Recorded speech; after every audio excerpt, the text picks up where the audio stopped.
Hello friends, જય સાઈનાથ. સ્વાગત છે મારી ચેનલ સાઈ સબુરીમાં.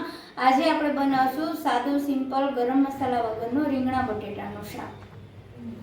તો ફ્રેન્ડ્સ, આપણે તેમાં રીંગણ સુધારીને ધોઈને પાણીમાં પલાળી દીધા છે અને બટેટાય ધોઈને નાના નાના ટુકડા કરી લીધા છે. મેં એટલે અલગ રાખ્યા છે કે બટેટા કડક રહી જતા હોય અને રીંગણ ચોળી જતા હોય એટલે. અને ટમેટાની ગ્રેવી છે, માંડવીનો ભૂકો છે, લીમડાના પાન, લીલું મરચું અને લસણવાળી પેસ્ટ છે. તો ફ્રેન્ડ્સ આપણું તેલ ગરમ થઈ ગયું છે. તો આપણે થોડી રાઈ લેશું અને આખું જીરું લેશું અને લસણની પેસ્ટ નાખશું, લીલા મરચાં, લીમડાના પાન અને થોડી હિંગ નાખશું આપણે. અને બટેટા પહેલાં નાખી દેશું.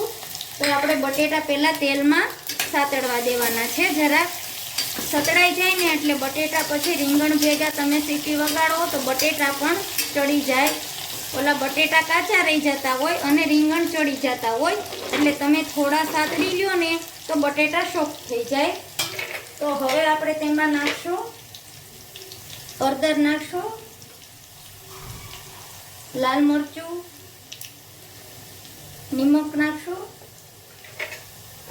અને આપણે થોડું મિક્સ કરી દઈશું. હવે આપણે તેમાં ટમેટાની ગ્રેવી નાખી દઈશું.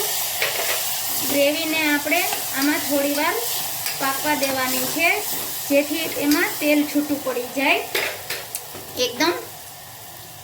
તો ફ્રેન્ડ્સ, આપણે તેલ છૂટું પડી ગયું છે અને ટમેટાની ગ્રેવી પણ સરસ પાકી ગઈ છે એટલે હવે આપણે તેમાં માંડવીનો ભૂકો નાખશું. આથી આપણો રસો ગ્રેવીવાળો અને ઘાટો પણ સરસ થાય છે. તો ફ્રેન્ડ્સ, મેં આમાં કોઈ ગરમ મસાલા નથી નાખ્યા.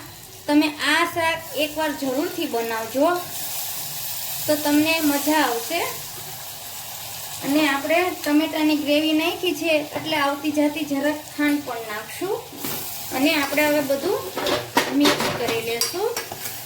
અને આમાં મિક્સ કરી સેજવાર આમાં સાતળવા દેવાનું છે જેથી તમે ગરમ મસાલાવાળું શાક ન ખાતા હો તો આ રીતે તમે બનાવશો તો તમને ઈઝી પડશે અને મજા પણ ખાવાની આવશે. તો હવે આપણે એમાં થોડું જ પાણી લેવાનું છે, 1 ચમચો પૂરતું જ.